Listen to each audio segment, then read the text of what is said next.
தெய்வ மனிதர்களுடைய சரித்திரத்தில் இருந்தும் அவர்கள் அனுபவத்தில் இருந்தும் அநேகவற்றை ஒவ்வொரு நாளும் நாம் கற்றுக்கொண்டு வருகிறோம். கற்றுக்கொள்வதோடு நிறுத்திவிட கூடாது. அதை நம் வாழ்க்கையில கடைபிடிக்க ஆரம்பித்து விட்டால் கர்த்தரின் உள்ளம் களிகூரும். சத்திய வசனம் நம் வாழ்வில் நிறைவேறும். தேவநாமம் அதன் மூலமாய் மகிமை அடைந்துவிடும். இந்த நாளிலும் கூட ஆண்டவர் என்னோடு கூட பேசின ஒரு காரியம், ஒரு தெய்வ மனிதன் தன்னுடைய கண்களை பற்றி எழுதி இருக்கிறார். அதை குறித்து ஆண்டவர் இப்படியாய் சொன்னார், இந்த கண்கள் கூட நமக்கு சில ஆவிக்குரிய அனுபவங்களை கற்றுத் தருகிறது என்பதை என் கண்கள் காண செய்தார். ஆகையால் இந்த நாளின் செய்தியின் தலைப்பு கற்றுத்தரும் கண்கள் என்பதாகும்.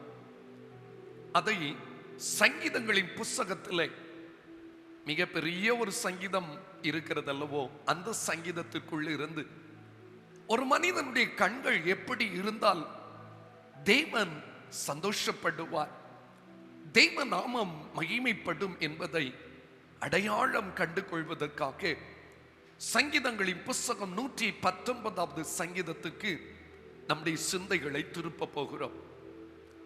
அதிலே 6 இடத்திலே சங்கீதக்காரருடைய கண்களை குறித்த காரியங்கள் எழுதப்பட்டிருக்கிறது.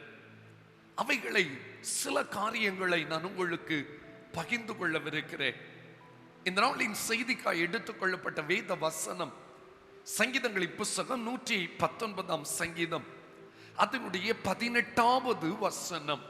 உமது வேதத்தில் உள்ள அதிசயங்களை, உமது வேதத்தில் உள்ள அதிசயங்களை நான் பார்க்கும்படிக்கு என் கண்களை திறந்தருளும், என் கண்களை திறந்தருளும். ஒரு அருமையான விண்ணப்பம், ஒரு அருமையான ஜெபம். பொதுவாக நம்முடைய அன்றாட வாழ்வில் நாம் அநேக தனிப்பட்ட தேவைகளுக்காக, குடும்பத்தின் காரியங்களுக்காக, சபையின் தரிசனம் நிறைவேறுவதற்காக, தேசத்தில் எழுப்புதல் உண்டாவதற்காக ஜெபிப்பது வழக்கம். நல்லதுதான். ஆனால் இங்கே இந்த மனிதனுடைய ஜெபம் என்னை ஆழமாய் தொட்டிருக்கிறது. என்ன ஜெபங்க?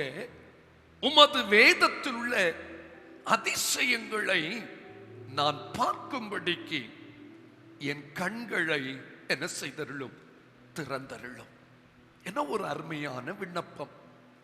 அந்த மனிதனுக்கு வேதத்தின் மகத்துவம் புரிந்தபடினாலே, வேதத்தில் இருக்கிற அந்த ஏராளமான பொக்கிஷங்களை அவன் புரிந்தபடினால்தான் அதற்குள்ள எவ்வளவு உச்சிதங்களை ஆண்டவர் மறைத்து வைத்திருக்கிறாரே. பார்க்க போனால் அது ஒரு சுரங்கம், தங்க சுரங்கமோ இல்லது வைடூரிய சுரங்கத்துக்கு ஒப்பா இருக்கிறது. அவ்வளவு மகத்துவத்தை, அவ்வளவு ஆசீர்வாதத்தை, அவ்வளவு மேன்மைகளை என் ஆண்டவர் வேதத்தில் எழுதி வைத்திருக்கிறார். இதை இன்னும் அவன் புரிந்து கொள்வதற்காகத்தான் ஒரு ஜெபம் ஏறெடுக்கிறார். என்ன? உமது வேதத்தில் உள்ள அதிசயங்களை நான் பார்க்கும்படிக்கு என் கண்களை திறந்தருளும். ஐயா, அந்த மனிதன் பார்வை உடையவன் தான். ஆனால் இந்த ஆத்மீக பார்வை, இந்த ஆவியானுடைய வெளிச்சம் அந்த மனிதனுக்கு வேண்டும் என்பதுதான் வளர துடிக்கிற மனிதனுடைய இருதய துடிப்பாக காணப்படுகிறது. ஆவிக்குரிய வாழ்விலே வளர விரும்புகிறவர்கள் களங்கம் இல்லாத ஞானப்பாலை உட்கொள்வதிலே அவ்வளவு ஆசையாய் வாஞ்சையாய் இருப்பார்கள். இந்த மனிதனுக்கு அதான் வாஞ்ச. கண்கள் இன்று திறக்கட்டும். கண்கள் இன்று திறக்குமே ஆனால் மகத்துவமான காரியங்கள் உண்டாகும். இந்த மனிதனுக்குள்ளே அப்படி ஒரு வாஞ்சை, என் கண்களுக்குள்ளே ஒரு மாற்றம் உண்டாகட்டும். அன்பானவர்களே, எத்தனை பேர் இன்று ஜெபிக்க விரும்புறீங்க? ஆண்டவரே, இந்த கண்கள் எப்படிப்பட்ட கண்களாய் மாற வேண்டும்? ஒரு தொடுதல் எனக்கு உண்டாகாதா? ஆண்டவர் பிறவியிலேயே பார்வையற்ற ஒரு மனிதனுடைய கண்களை தொட்ட பொழுது மாற்றம் வந்தது போல இன்று நான் விசுவாசிக்கிறேன், இந்த செய்தியை கேட்டுக் கொண்டிருக்கிற ஒவ்வொருடைய கண்களும் இன்று தொடப்பட போகிறது. கண்களுக்குள்ளே ஒரு வித்தியாசத்தை, ஒரு மறுரூபத்தை தேவன் உண்டு பண்ண விரும்புகிறார். என்ன விதமான கண்களாய் நம்முடைய கண்கள் காணப்பட வேண்டும்? 4 காரியங்களை இந்த சங்கீத பகுதியில் இருந்தே நான் கற்றுத்தர விரும்புகிறேன். எனக்கு பிரயோஜனமாய் இருந்தது. என்னோடு கூட கர்த்தர் பேசினார், உங்களோடும் கர்த்தர் பேசுவார். கண்களுக்குள்ளே சில கற்றுத்தரக்கூடிய காரியங்கள் இந்த சங்கீதக்காரர் எழுதி வைத்திருக்கிறார். பார்க்கலாமா? அதே சங்கீதத்திலேயே நாம் இன்று தியானிக்க போகிறோம். 119ஆம் சங்கீதத்தின் 37வது வசனத்தை நாம் வாசிக்க கேட்போமா? மாயையை பாராதபடி, மாயையை பாராதபடி நீர் என் கண்களை விலக்கி, நீர் என் கண்களை விலக்கி, உமது வழிகளில் என்னை உயிர்ப்பியும், உமது வழிகளில் என்னை என்ன செய்துவிடும்? உயிர்ப்பியும். நல்ல கவனிக்கணும். மாயையை பாராதபடிக்கு நீர் என் கண்களை என்ன செய்யணும்? விலக்கணும். அருமையான பிரசங்கி, மிகப்பெரிய ஞானியான பிரசங்கி சொல்லுகிறார், மாயை மாயை எல்லாம் மாயை. நாம் இப்ப கண்களால் காண்கிறது எல்லாமே மாயை. இங்கே சங்கீதக்காரர் சொல்லுகிறார், மாயையை பாராதபடிக்கு நீர் என் கண்களை விலக்கும். அப்போ இந்த மனிதன் விரும்புகிற கண்கள் என்ன தெரியுமா? மாயையை பாராத கண்கள். இந்த உலகத்துல நம்ம பார்க்கிறோம் பாருங்க, எல்லாமே மாயை தான். பழைய ஒரு பாடல் உண்டு தெரியுமா? வருவாய் தருணம் இதுவே, அழைக்கிறாரே வல்ல ஆண்டவர் இயேசு அண்டை. அதுல இப்படியாக பக்தன் பாடுகிறார், அழகு கொஞ்சம் ஐயா, அழகு மாயை. எல்லாருக்கும் தெரியும் அல்லவோ? அழகு மாயை நிலைத்திடாதே, அதை நம்பாதே மயக்கிடுமே. அழகு மாயை நிலைத்திடாதே, அதை நம்பாதே மயக்கிடுமே. மரணமோ நாள் சந்திக்குமே, மறவாதே உன் ஆண்டவரை. கட்டின வீடும் நீலம் பொருளும் கண்டிடும் ஊற்றார் உறவினரும். கட்டின வீடும் நீலம் பொருளும் கண்டிடும் ஊற்றார் உறவினரும். கூடுவிட்டு உன் ஆவி போனா கூட உன்னோடு வருவதில்லை. சத்திய வாக்கை நம்பியவா, நித்திய ஜீவன் உனக்களிப்பார். சத்திய வாக்கை நம்பியவா, நித்திய ஜீவன் உனக்களிப்பார். உன் பேரை ஜீவ புஸ்தகத்தில் உண்மையாய்ந்து எழுதிடுவார். அமன்பு தெய்வ சனமே, இங்கே பார்க்கிறோம் இந்த பக்தன் இப்படி சொல்ற, அழகு மாயை நிலைத்திடாதே, அது உன்னை ஒரு நாள் என்ன செய்திடும்? மயக்கும்.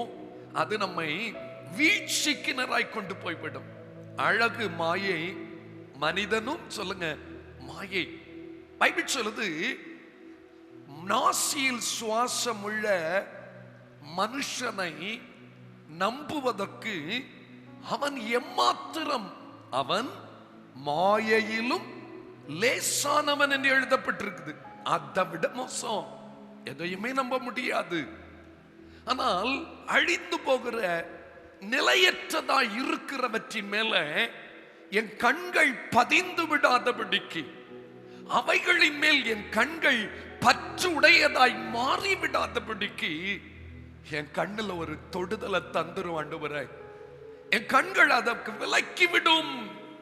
பாருங்கள், மனித அவயவத்துல காரியங்களை வேகமாய் உள்ளே கொண்டு போவதற்கு அமைக்கப்பட்டிருக்கிற ஒரு அவயவம் தான் கண்கள்.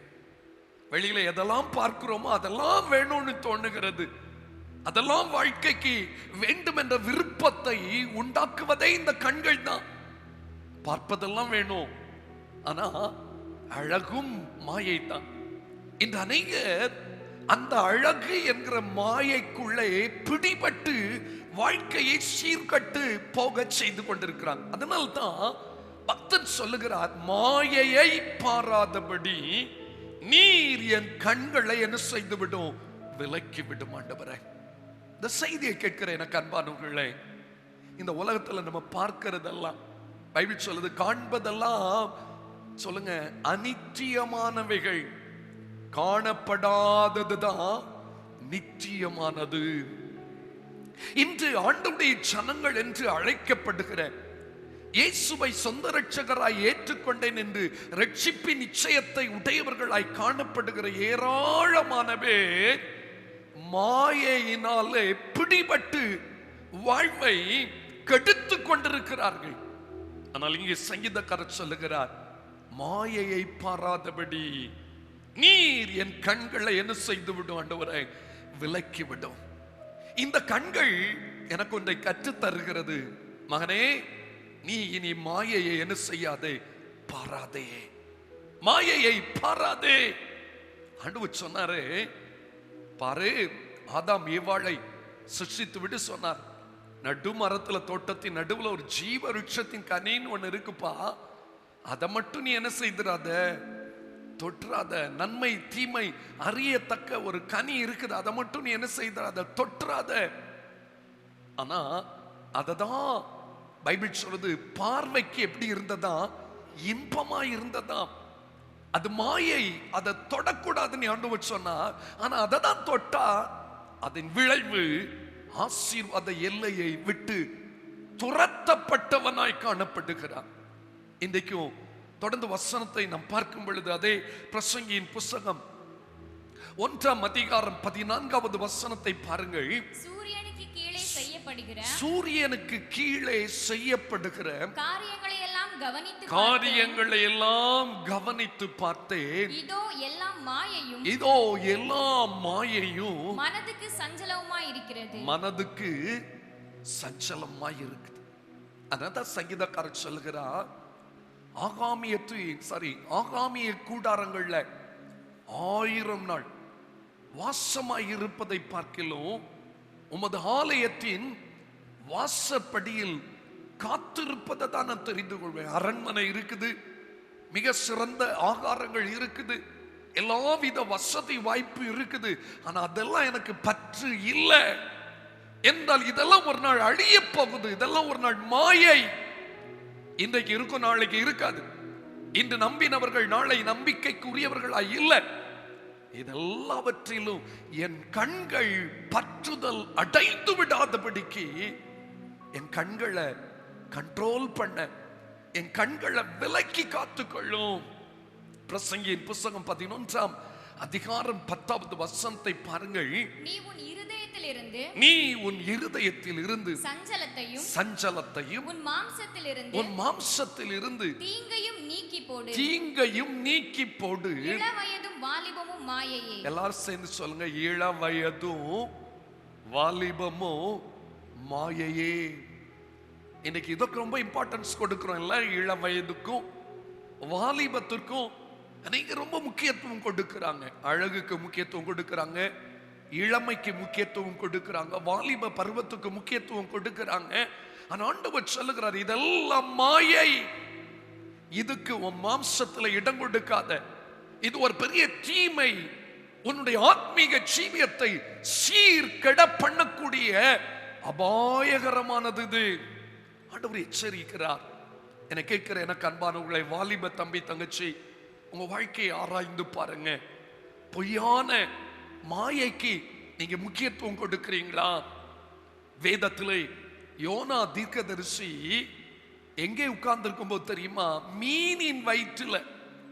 தேவ சுத்தம் செய்யாமல் சுய சுத்தம் செய்ததின் விளைவாய் கிடைத்த மீனின் வயிற்றுக்குள்ள உட்கார்ந்துட்டு தான் சொல்றப்பல, பொய்யான மாயையை பற்றி கொள்ளுகிறவர்கள் தங்களுக்கு வரும் கிருபையை என்ன செய்கிறார்கள்?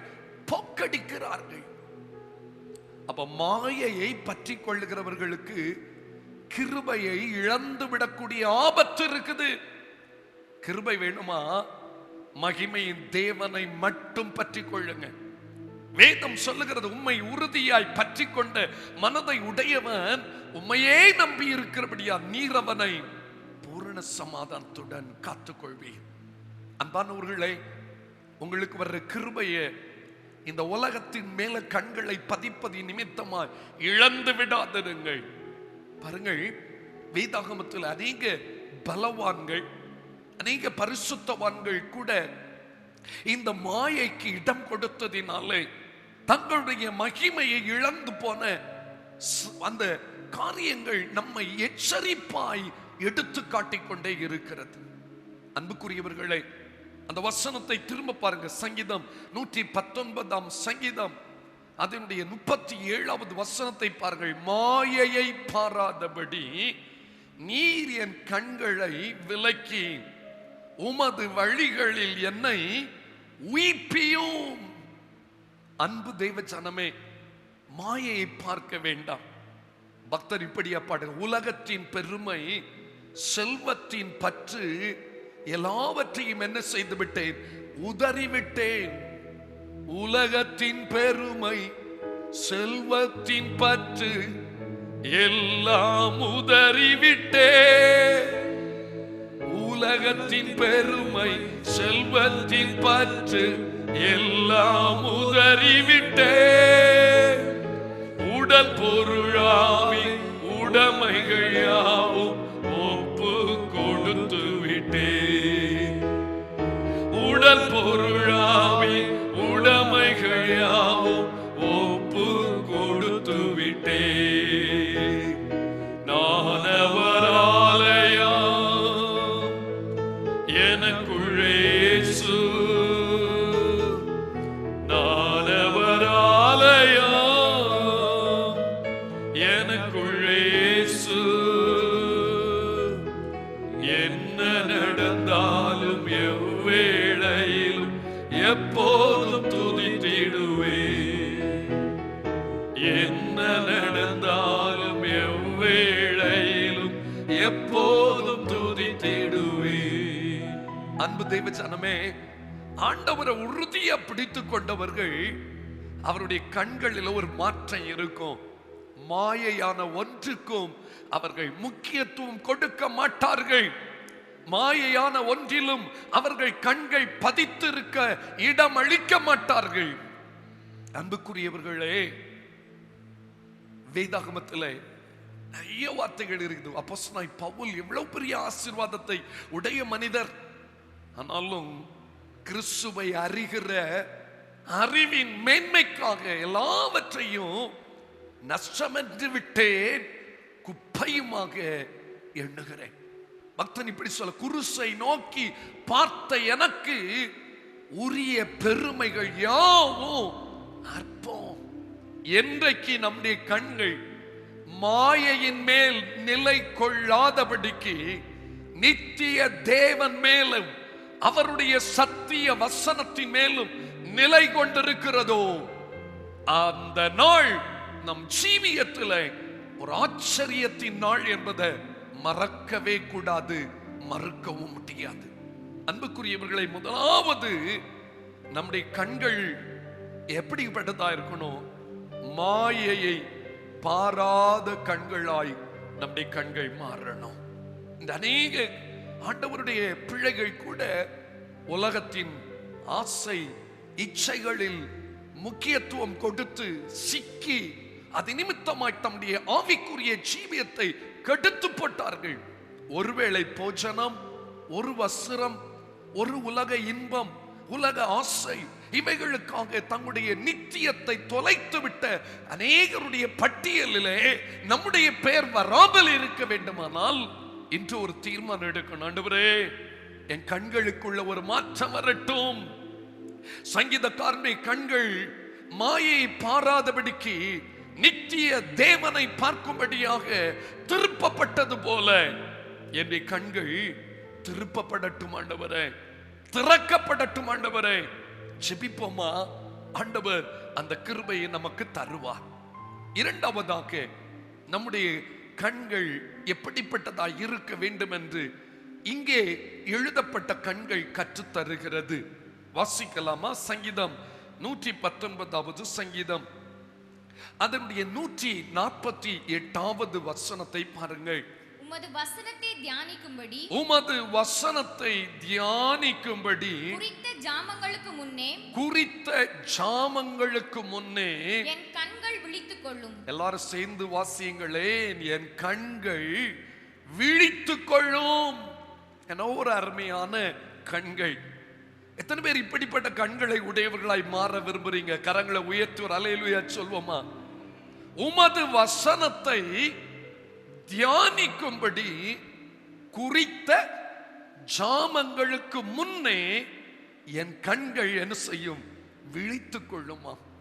எனக்கு இந்த வார்த்தையை வாசித்த பொழுது எனக்கு ஒரு சவாலாக இருந்தது. ரெண்டு காரியம் எனக்கு ஒன்று புரிந்தது. ஒன்று, இந்த மனிதன் வேதத்தை தியானிப்பதற்காக ஒரு நேரத்தை குறித்து வைத்திருக்கிறான். நீங்களும் நானும் வேதத்தை வாசிப்பதற்கும் வேதத்தை தியானிப்பதற்கும் நேரத்தை குறித்து வைத்திருக்கிறீர்களோ? இல்லையே. நேரம் கிடைத்தால் படிப்போம், இல்லாவிட்டால் ஆண்டவரை மன்னியும் என்று கேட்டுவிட்டு அதை மறந்து விடுவோம். அப்படியா? இல்லவே இல்லை.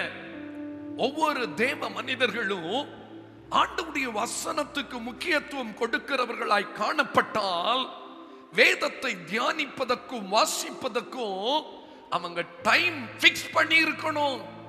இத்தனை மணிக்கு நான் எழும்புவேன், இத்தனை மணிக்கு நான் ஜெபிப்பேன், இத்தனை மணிக்கு நான் வேதத்தை வாசிப்பேன். காலத்தை ஒழுங்குபடுத்தி அதை சரியாய் திட்டமிட தெரியாதவர்கள் ஒரு காரியத்திலும் ஜெயிக்க முடியாது.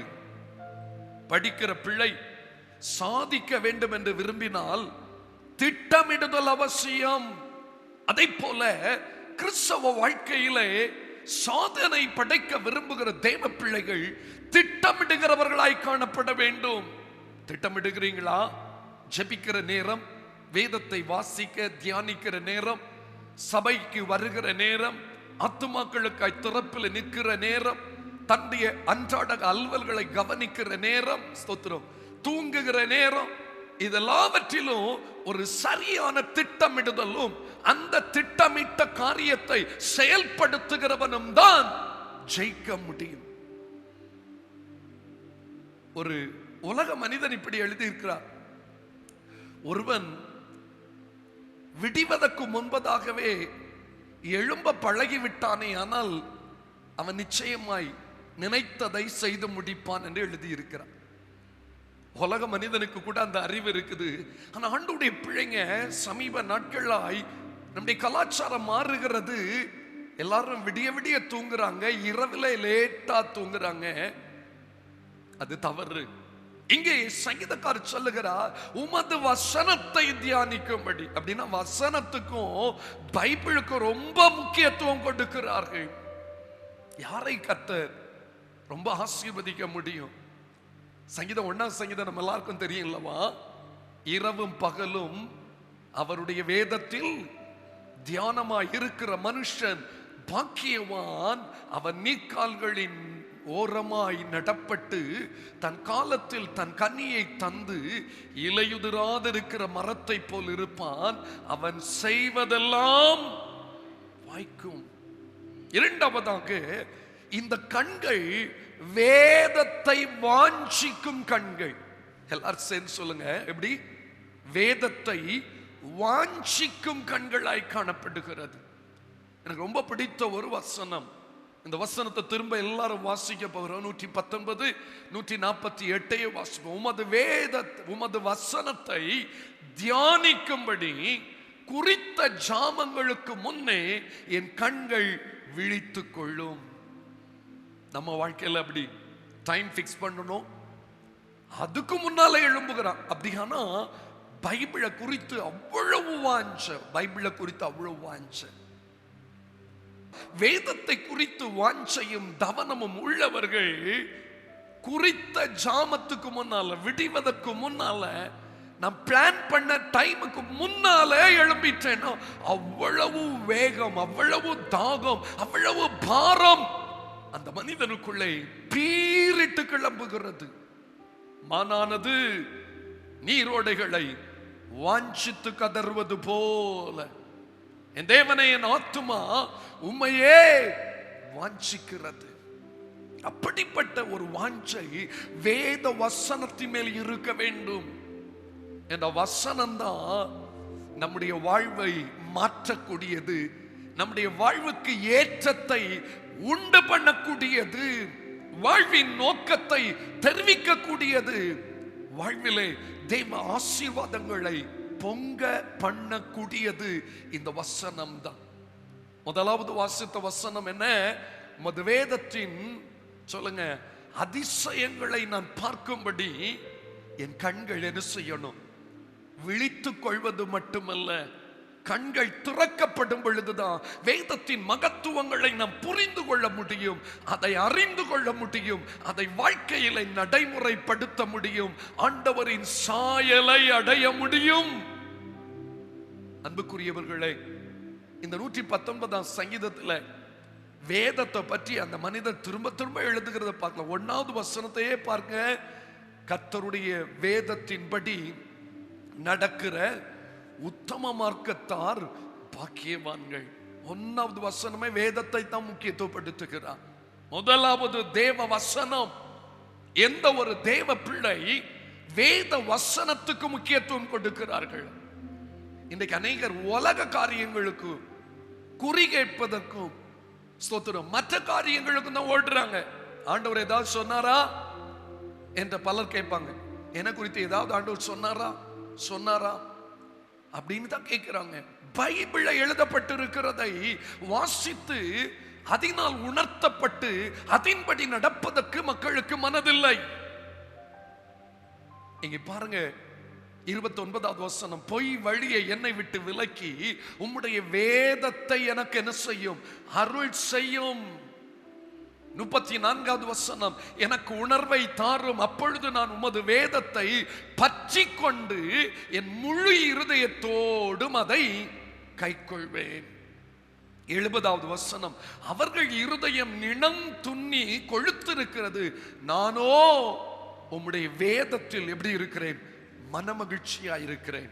72வது வசனம், அநேகமாயிரம் பொன் வெள்ளியை பார்க்கிலும் நீர் விளம்பின வேதமே எனக்கு. 92வது வசனம், உமது வேதம் என் மன மகிழ்ச்சியா இராதிருந்தால் என் துக்கத்திலே அழிந்து போயிருப்பேன். அந்த அளவு பைபிள் தான் அவனுக்கு எல்லாவற்றிலும் மேன்மையானதா இருந்தது. 97வது வசனம், உமது வேதத்தில் நான் எவ்வளவு பிரியமாய் இருக்கிறேன், நாள் முழுதும் அது என் தியானம். உம்முடைய வேதத்தையோ நேசிக்கிறேன். 163 165, உம்முடைய வேதத்தை நேசிக்கிறவர்களுக்கு மிகுந்த சமாதானம் உண்டு, அவர்களுக்கு இடரல் இல்லை. வேதத்திலே இவ்வளவு ஆசீர்வாதங்கள் இருப்பதை அந்த மனிதன் புரிந்தபடினால் தான் குறித்த ஜாமத்துக்கு முன்பதாக அந்த மனிதனுடைய கண்கள் என்ன செய்கிறது? விழித்துக் கொள்ளுகிறது. நாம் விழித்துக் கொள்ளுகிறோமா இல்லது இன்னும் கொஞ்சம் உறங்கட்டும் என்று கை முடக்கி திரும்ப படுத்துக் கொண்டிருக்கிறோமா? பைபிள் சொல்லுது, இன்னும் கொஞ்சம் தூங்கட்டும் கை முடக்கி படுத்து கொண்டிருக்கிறவுடைய வாழ்வில் தரித்திரம் எப்படி வருமா சொல்லுங்க? வழிபோக்கன போல வருமா? ஆசீர்வாதம் அவர்களுக்கு இருக்காது. பைபிளை வெறுமனை கையில வைத்து விட்டதுனால் பிரயோஜனம் இல்லைங்க. வேதத்தை வாசித்து வேதத்தை தியானித்து வேதத்தை கை கொள்ளும் பொழுதுதான் நம்முடைய வாழ்விலே ஒரு பெரிய மாற்றத்தை பார்க்க முடியும். இந்த நாளிலே இந்த கண்கள் நமக்கு கற்றுத்தருகிற இன்னொரு காரியம் என்ன தெரியுமா?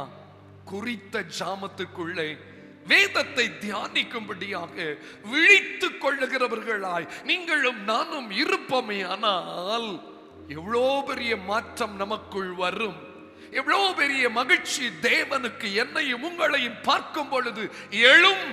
யோசித்து பாருங்க. ஆண்டவர் அதை தான் விரும்புகிறார்.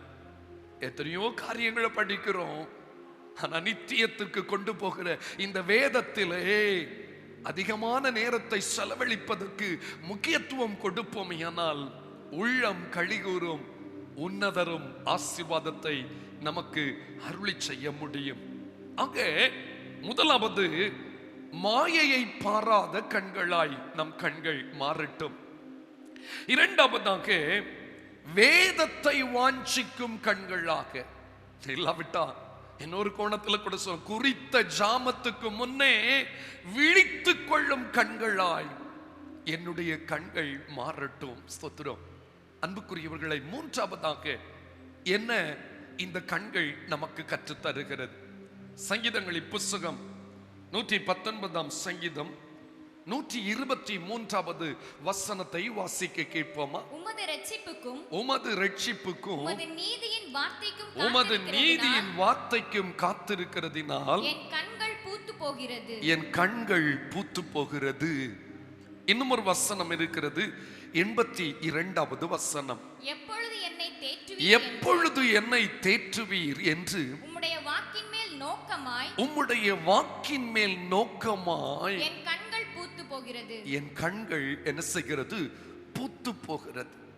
எப்பொழுது ஆண்டவருடைய வார்த்தை எனக்கு கிடைக்கும்? என்னுடைய துக்கமான நேரத்தில் என்னை தேற்றக்கூடிய அந்த வார்த்தை எப்பொழுது கிடைக்கும் என்று ஆண்டவருடைய வார்த்தைக்காக காத்திருப்பதினால் என் கண்கள் என்ன செய்கிறது? பூத்து போகிறது. ஆனாலும் தொடர்ந்து நான் அந்த வார்த்தைக்காய் ஏக்கத்தோடு காணப்படுகிறேன். 123 வசனம் இப்படி சொல்லுகிறது, உமது ரட்சிப்புக்கும் உமது நீதியின் வார்த்தைக்கும் காத்திருக்கிறதினால் என் கண்கள் என்ன செய்கிறது? பூத்து போகிறது. அன்பான தெய்வ பிள்ளைகளே, ஆண்டவருடைய வார்த்தைக்காய் காத்திருக்கிற ஒரு கண்களாய் நம்முடைய கண்கள் காணப்பட வேண்டும். எரேமியாவிலே தீர்க்கன் இப்படி சொல்க, உம்முடைய வார்த்தைகள் கிடைத்த உடனே அவைகளை உட்கொண்டேன். ஏனென்றால் தேவனுடைய வார்த்தைகள் எல்லாம் ஆவியாயும் ஜீவனாயும் இருக்கிறதையா. இந்த வார்த்தைகள் நமக்கு கிடைத்தால் துக்கத்தில் அது ஆறுதல் தரும், சோர்வில் அது உற்சாகம் தரும், வியாதியில் அது சுகம் தரும், போராட்டத்தில் அந்த வார்த்தை ஜெயம் தரும், ஆவிக்குரிய வாழ்வில் வளர்ச்சி தரும், ஆச்சரியங்களை அழித்தரும். சொல்லிக்கொண்டே போக முடியும். பழைய பாட்டு எனக்கு ரொம்ப பிடிக்கும். காலை நேரம் இன்ப ஜெப தியானமே, எஜமான் என் நேச முகம் தேடுவேன், என் கண் கர்த்தாவின் கரம் நோக்குமே, எனக்கு ஒத்தாசை அவரால் கிடைக்கும். ஸ்தோத்திரம். பல தீமை நிந்தை மொழிகள் உன்மேல் பொய்யாய் சொன்னாலும் நீ களி கூற முடியும். இதுவே உன் பாக்கியம் என இயேசு சொன்னார். இந்த மெய் வாக்கு சொல்லுங்க நிறைவேறுமே. காலையில என்னோடு அவர் பேசுவார், என்னோடு பேசுவார். ஸ்தோத்திரம். ஹல்லேலூயா. அதிகாலையில் அறிவை உணர்த்தி அன்போடு இயேசு தினம் பேசுவார். அதிகாலையில் அறிவை உணர்த்தி அன்போடு இயேசு தினம் பேசுவார். காலை நேரம் இன்ப ஜெப தியானமே, கருணை பொற்பாதம் காத்திருப்பே. அதிகாலையில் அறிவை உணர்த்தி அன்போடு இயேசு தினம் பேசுவார். அதிகாலையில் அறிவை உணர்த்தி அன்போடு இயேசு தினம் பேசுவார். காலை நேரம் அன்பான தெய்வ பிள்ளைகளே, வாழ்க்கையில ஒவ்வொரு விதமான சூழ்நிலைகளின் வழியாகத்தான் கர்த்தர் நம்மை நடத்தி வருகிறார். மேடுகள், பள்ளங்கள், உயர்வுகள், தாழ்வுகள், வேதனைகள், சந்தோஷங்கள், ஏமாற்றங்கள், எதிர்பார்ப்புகளின் நிறைவேற்றங்கள், சொல்லிக் கொண்டு போகலாம். ஆனா கடினமான நேரத்தில் ஆனாலும் சரி, சந்தோஷமான நேரத்தினாலும் சரி, ஆண்டவரே உம்முடைய வார்த்தைகள் எனக்கு வேண்டும் என்று காத்திருந்தால் கர்த்தர் வார்த்தைகளை அனுப்பி நம் வாழ்க்கையை மாற்றி அமைக்க அவர் வல்லவராய் இருக்கிறார். ஒரு வார்த்தை சொல்லும் கர்த்தாவே, ஒரு வார்த்தை போதுமே. இங்க பாருங்க, சங்கீதக்காரர் சொன்னான், கூப்பிடுகிறதுனால் இளைத்தேன், என் தொண்டை வறண்டு போயிற்று, என் தேவனுக்கு நான் காத்திருக்கையால் என் கண்கள் என்ன செய்துட்டு. ஒரு வார்த்தை. இன்றைக்கு கூட ஞாயிற்றுக்கிழமை எப்பொழுது வரும், ஆண்டவருடைய வார்த்தையை நாம் பெற்றுக்கொள்ள வேண்டுமே என்று அவளோடு காத்து கொண்டிருக்கிற உங்களோடு கூட கர்த்தர் பேசிக் கொண்டிருக்கிறாரே. சிலர் உபவாச ஜெபத்தில் வெள்ளிக்கிழமை தோறும் ஆண்டவர் என்னோடு பேச வேண்டும் என்று வாஞ்சியோடு காத்திருப்பார்கள். ஜெபம் தொடங்குவதற்கு முன்பதாகவே வந்து அமர்ந்திருப்பார்கள். வீடுகளிலே எல்லாரும் எழும்புவதற்கு முன்பதாகவே முழங்கால் படியிட்டு இருப்பார்கள். எனக்கு இப்படிப்பட்ட ஒரு சூழ்நிலை இருக்கிறதே, எனக்கு ஒரு வார்த்தை ஆண்டவர் தர வேண்டுமே என்று ஒரு நாள் அல்ல, பல ஆண்டுகள் காத்திருக்கிறவர்கள் உண்டு. சங்கீதக்காரர் சொல்லுகிறார், கர்த்தாவே காலையிலே என் சத்தத்தை கேட்டருவே, காலையிலே உமக்கு நேரே வந்து ஆயத்தமாகி என்ன செய்வேன், காத்திருப்பேன். என் ஆத்துமாவே நீ ஏன் கலங்குகிறாய், ஏன் எனக்குள் தியங்குகிறாய், தேவனை நோக்கி காத்திரு, என் முகத்துக்கு ரட்சிப்பும் என் தேவனுமாய் இருக்கிறவரை நான் இன்னும் துதிப்பேன். காத்திருங்க, உங்க கண்கள் காத்திருக்கட்டும். ஸ்தோத்திரம். காத்திருக்கிறவர்கள் வெட்கப்படுவது இல்லை என்பதை நீ ஒரு நாள் என்ன செய்ய போகிறாய், அறிந்து கொள்ள போகிறாய். ஆண்டவரே, என் சூழ்நிலைகள், என் வேதனை, என் நெருக்கம், இவைகளின் நடுவிலே நான் உம்முடைய வார்த்தைக்காய் காத்திருக்கிறேன், உம்முடைய கிரியைகளுக்காய் காத்திருக்கிறேன். அன்பான தெய்வ பிள்ளைகளை, பல ஆண்டுகளா ஆண்டுடைய வசனத்திற்காகவும் ஆண்டுடைய வல்ல கிரியைகளுக்காகவும் உங்க கண்கள் காத்து காத்து கண்கள் பூத்து போயிச்சா, கலங்காதுங்க. ஒரு நாளும் வெட்கப்பட்டு போக தேவன் விடவே மாட்டார். ஹல்லேலூயா. உடனே ஒன்று சொல்லுவோம், ஆண்டவரே உம்முடைய வேளை வர, அந்த வார்த்தை கிடைக்கிறது வர காத்திருப்பதற்கு எனக்கு பொறுமைய தந்தருளும். என் ஆண்டவருடைய வார்த்தைக்காய் காத்திருக்கிறவர்கள் வெட்கப்பட்டு போவது இல்லை. பாருங்கள், அப்போ மூன்றாவதாக வார்த்தைக்காக காத்திருக்கும் கண்கள். நம்முடைய கண்கள் எதற்காய் காத்திருக்க வேண்டும்? தேவனிடத்திலிருந்து ஒரு வார்த்தை கிடைத்தால் போதும். அந்த வார்த்தை என் வாழ்க்கையின் நிலையையே புரட்டி போடக்கூடிய வல்லமை உள்ளதல்லவோ. தலித்தாகுமி, அவ்வளவுதான். அந்த குடும்பம் மகிழ்ச்சி அடைந்தது. இறையாதே, அவ்வளவுதான். மாற்றம் இயற்கையில் உண்டானது. எப்பத்தான் ஒரு மனிதனுடைய லைஃபே மாறிச்சுங்க, லைஃப் ஸ்டைலை மாறிச்சு. ஏன்? அந்த வார்த்தை உங்களுக்காக இந்த நேரத்தில் வெளிப்படாமல் போய்விடுமோ? வார்த்தையாகிய தேவன் தம்முடைய வார்த்தையை அனுப்பி உங்கள் வாழ்க்கையை மாற்றாமல் போய்விடுவாரோ? வார்த்தைக்காய் காத்திருங்கள். அதிகாலையிலும் எவ்வேளையிலும் அவர் சமூகம் காத்திருங்கள் ஐயா. உங்கள் கண்கள் அந்த வார்த்தைக்கு காத்திருக்குமே, ஆனால் நிச்சயம் உங்கள் வாழ்க்கை ஆசீர்வதிக்கப்படும். நான்காவதாக இன்னும் ஒரு கண்கள் நமக்கு கற்று தரும்படி சங்கீதக்காரர் எழுதி இருக்கிறார்.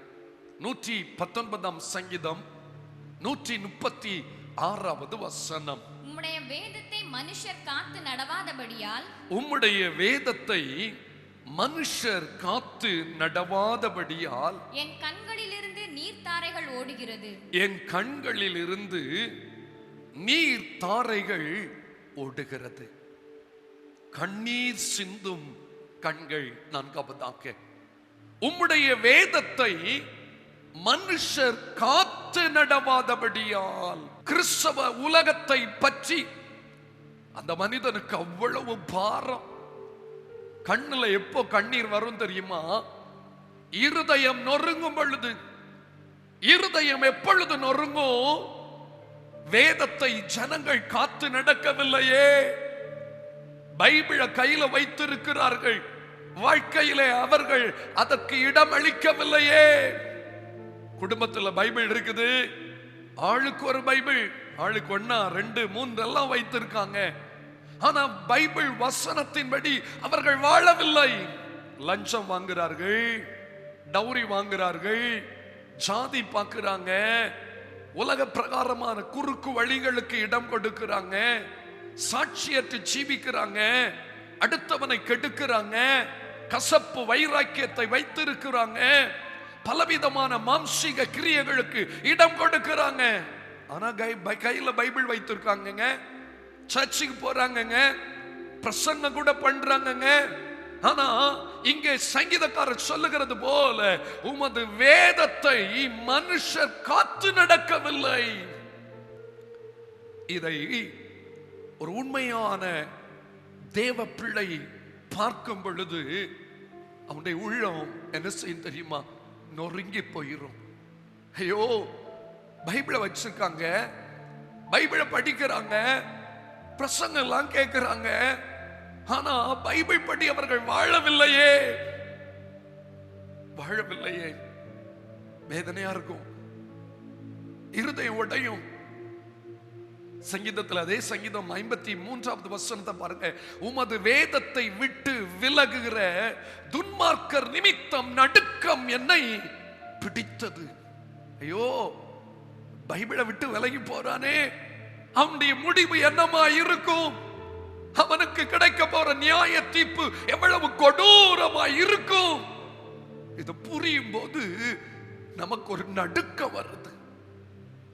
எரேமியா தீர்க்கதரிசி சொல்லுகிறார், என் தலை தண்ணீரும் என் கண்கள் கண்ணீர் ஊற்றுமானால் நலமாய் இருக்கும், அப்பொழுது என் ஜனமாகிய குமாரத்தி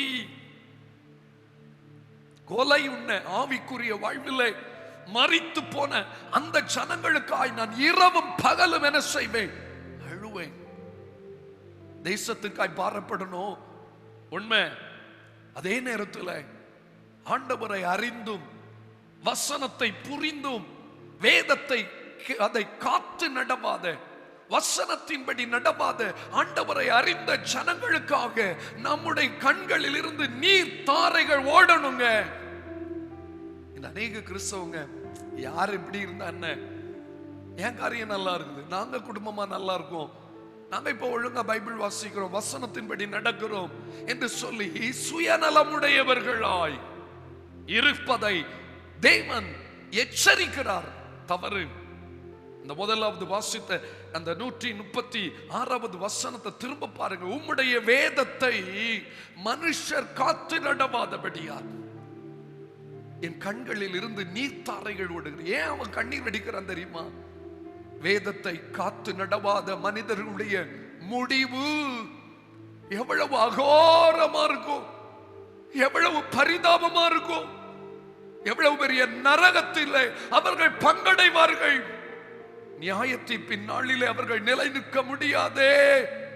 எங்கள் தேசத்தில் எத்தனையோ கோடி ஜனங்கள் வேதத்தை அறிந்தும் இன்னும் அந்த வசனத்தின்படி நடக்காதபடி மனமும் அம்சமும் விரும்பினபடி நடக்கிறார்களே. இவர்களுடைய முடிவு எப்படி இருக்கும் என்பதை ஒரு மெய் கிறிஸ்தவன், வசனத்தின் வழியில் நடக்கிற கிறிஸ்தவன் உணர்வானேயானால் அவன் கண்களில் இருந்து கண்ணீர் ஓடும். நம்ம குடும்பத்துல இன்னும் எத்தனையோ பேர் வசனத்தை காத்து நடக்காம இருக்காங்கல்ல, பைபிளை வைத்தும் பைபிளுக்கு புறம்பாக ஜீவித்துக் கொண்டிருக்கிறாங்கல்ல. இவங்களுக்காக நீங்க கடைசியா என்னைக்கு கண்ணீர் வடித்து ஜெபித்தீங்க? இவர்களுக்காய் ஜெபிக்க வேண்டியது, இவர்களுக்காய் திறப்பில் நிற்க வேண்டியது ரட்சிக்கப்பட்ட அபிஷேகிக்கப்பட்ட சத்திய வசனத்தை புரிந்து அதன் வழியில் நடக்கிற ஒவ்வொரு கிறிஸ்தவன் மேலும் விழுந்த கடமை. இந்த அநேகர் அதை மறந்துட்டாங்க. ஏதோ காலைல எழும்பணும், பைபிள் வாசிக்கணும், ஜெபிக்கணும், தன்னுடைய வேலையை கவனிக்கணும், ஞாயிற்றுக்கிழமை ஆராதிக்கணும், அவ்வளவுதான், நாங்க நல்லா இருக்கோம், பரலோகம் போயிடுவோம். ஆனா இதுதான் வளர்ச்சியின் அடையாளமாங்க? கிடையாது. வேதத்தை காத்து நடவாத, வேதத்தின் வெளிச்சத்தில் வந்து இயேசுவின் பிள்ளையாக மாறாத கோடான கோடி ஜனங்கள் இந்த தேசத்தில் இன்னும் காணப்படுகிறாங்க. தரிசு நிலங்கள் அநேகம் உண்டு. தரிசனம் பெற்றோர் யாவரோ என்ன செய்யணுமா? முன் வர வேண்டுமா? இவர்களுக்காக திறப்பில் நின்று கதறி ஜெபிக்கணும், கதறி ஜெபிக்கணும்.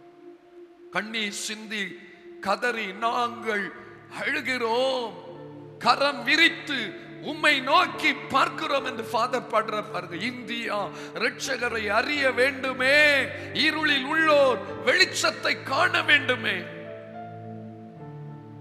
வசனத்தை காத்து நடக்காதவர்களுக்காய், வசனத்தின் எல்லைக்குள் வராமல் பாவத்திலும் சாபத்திலும் அக்கிரமத்திலும் விழுந்து கிடக்கிறவர்களுக்காக உங்கள் இருதயம் பாரப்படுகிறதா?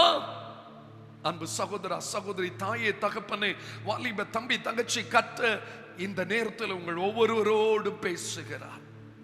சங்கீதக்காரனுடைய கண்களிலிருந்து நீர் தாரைகள் ஓடிக்கொண்டே இருக்கிறது. எது நிமித்தம்?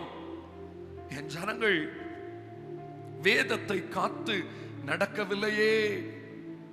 எரேமியாவை போல ஒரு புலம்பலின் தீர்க்கதரிசிகளாய் எழும்ப வேண்டும். தேசத்திற்காய் கண்ணீர் வடிக்கிறவர்களாய் எழும்ப வேண்டும். தீர்க்கதரிசன சொல்லுக்கெல்லாம் நிறைய பேர் இருக்காங்க. ஆனா கண்ணீர் வடித்து ஜனங்களுக்காய் பரிதபிக்கிறவர்கள் தான் குறைந்து போய்விட்டார்கள். நான் தேசத்தை அழிக்காதபடிக்கு திறப்பில் நிற்கவும் சுவரை அடைக்கவும் ஒரு மனிதனை தேடினேன். எரேமியா 14ஆம் அதிகாரம் 17வது வசனத்தை பாருங்க. என் கண்களில் இருந்து இரவும் பகலும் ஓயாமல் சொல்லுங்க கண்ணீர் ஓடிக்கொண்டிருக்கும். என் ஜனம் என்கிற குமாரத்தி ஆகிய கன்னிகை மகா வேதனை உள்ள அடியினாலும் கொடிய காயத்தினாலும் இந்தியாவில் உள்ள ஆண்டுடைய ஜனங்கள் எல்லாரும் வசனத்தை அறிந்து வசனத்தின்படி வாழ்ந்திருந்தா இப்படிப்பட்ட பாதிப்புகள் தேசத்தை பாதித்திருக்க முடியாது. அவங்க இன்னும் அறியலையே, இன்னும் வசனத்தின்படி நடக்க முன் வரலையே. இவர்களுக்காய் கண்ணீர் வடித்து ஜெபிக்க வேண்டிய கடமை நம் ஒவ்வொருவருக்கும் உண்டு. நம்முடைய கண்கள் எப்படி இருக்க வேண்டும்? மாயையை பாராத கண்களாய் இருக்க வேண்டும். நம்முடைய கண்கள் வேதத்தை வாஞ்சித்து குறித்த ஜாமத்துக்கு முன்பதாக வசனத்தை வாசித்து தியானிப்பதற்காய் விழித்துக் கொள்ளும் கண்களாய் இருக்க வேண்டும். ஒவ்வொரு நாளும் மன்னாவாகிய தேவனுடைய வார்த்தைக்காக காத்திருந்து காத்திருந்து பூத்து போகிற கண்களாய் காணப்பட வேண்டும். கடைசியாக நம்முடைய கண்கள் எப்படிப்பட்டதாய் இருக்க வேண்டும் தெரியுமா? வேதத்தை காத்து நடவாத மனிதர்களுக்காக தேவ சமூகத்தில் ஆண்டவரே எங்கள் ஜனத்தை அழித்து போடாதிரும், இவர்களுக்கு இன்னும் ஒரு விசை இரக்கம் செய்யும், அவர்கள் இயேசுவின் அன்பிற்குள் வருவதற்கு கிருபை பாராட்டும் என்று சொல்லி அழிந்து போகிற ஜனத்திற்காக அப்பன் இயேசுவின் பாதத்திலே சிலுவையின் அண்டையிலே பரிந்து பேசி கதறி துடிக்கிற தேவ பிள்ளைகளாய் நாம் மாற வேண்டும். அதுக்கு தாயா இந்த நாட்களை கர்த்தர் நமக்கு கிருபையாய் தந்திருக்கிறார். உங்களையும் என்னையும் ஒரு பெரிய நோக்கத்தோடு தேவன் இந்த உலகத்தில் வைத்திருக்கிறதை புரிந்து கொள்வீர்களே, ஆனால் நிர்விசாரமாய் அலட்சிய மனப்பான்மையோடு இனி வாழ மாட்டோம். அன்பானவர்களே, அழிந்து போகக்கூடிய அனித்தியமான காணக்கூடிய இந்த மாயையின் மேல் நம்முடைய கண்கள் பதிக்கப்படாதபடி கர்த்தர் இன்று நம்முடைய கண்களை திறந்து விடட்டுமே. குறித்த ஜாமத்துக்கு முன்பதாக விழித்து வேதத்தை தியானிக்கும்படி நம்முடைய கண்கள் காணப்பட வேண்டுமே. வார்த்தைக்காய் காத்திருக்கும் கண்களாய், வேதத்தை காத்து நடவாதவர்களுக்காய் நீர்த்தாரைகளை பொழியும் கண்களாய் நம்முடைய கண்கள் மாற வேண்டும் என்று சொல்லி தேவன் தம்முடைய ஆவியானவருடைய பாரத்தை இன்று நமக்கு பகிர்ந்து தந்திருக்கிறார். உணர்ந்தீர்களா? உணர்த்தப்பட்டீர்களா? அப்படியானால் இன்று ஒரு நல்ல தீர்மானம் எடுத்து, ஆண்டவரே, இந்த கண்களில் இருந்து நாங்கள் 4 காரியங்களை கற்றுக்கொண்டோமே, எங்கள் கண்களும் இவ்வண்ணமான மாற்றத்தை அடைவதற்கு எங்கள் கண்களை இன்று தொடமாட்டீரோ என்று சொல்லி இருக்கிற இடங்களில் அப்படி கர்த்தரை நோக்கி பார்க்கலாமா? முழங்கால் படியிடலாம், இல்லாவிட்டால் எழும்பி நிற்கலாம். கண்களை மூடி, ஆண்டவரே, எங்கள் கண்களை நீங்க தொட்டு விடுங்க டாடி. ஒரு விசை தொடணும் ஆண்டவரே. மாயையை பாராத கண்களாக, வேதத்தை வாஞ்சித்து குறித்த ஜாமத்துக்கு முன்பதாக விழித்துக் கொள்ளும் கண்களாக, ஒவ்வொரு சூழ்நிலைக்கு ஏற்ற வார்த்தைகளை தேவ சமூகத்திலிருந்து பெற்றுக்கொள்வதற்காக காத்திருந்து பூத்து போகும் கண்களாக, வேதத்தை காத்து நடவாத ஜனங்களுக்காக நீர்த்தாரைகளை கண்ணீர் சிந்தும் கண்களாக எங்கள் கண்களை மாற்றிவிடும் ஆண்டவரே. குயவன் கையில் களிமண்ணா அனுதினமே, ஆமாப்பா, வனைந்திடுமே. குயவன் கையில்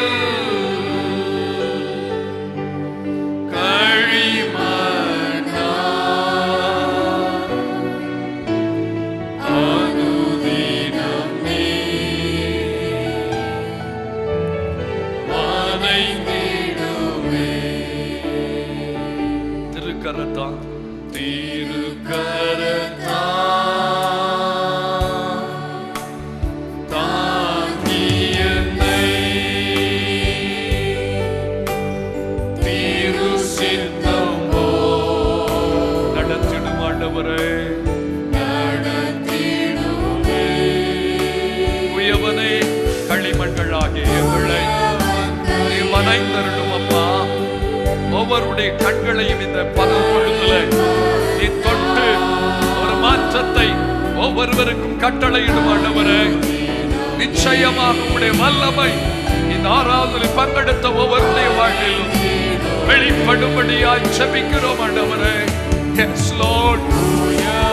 ஆண்டவரே, ஒரு விசை ஒவ்வொருடைய கண்களும் தொடப்படுவதாக உம்முடைய கரத்தை இந்த ஜனத்தின் மேல நீ வைத்து விடும் ஆண்டவரே.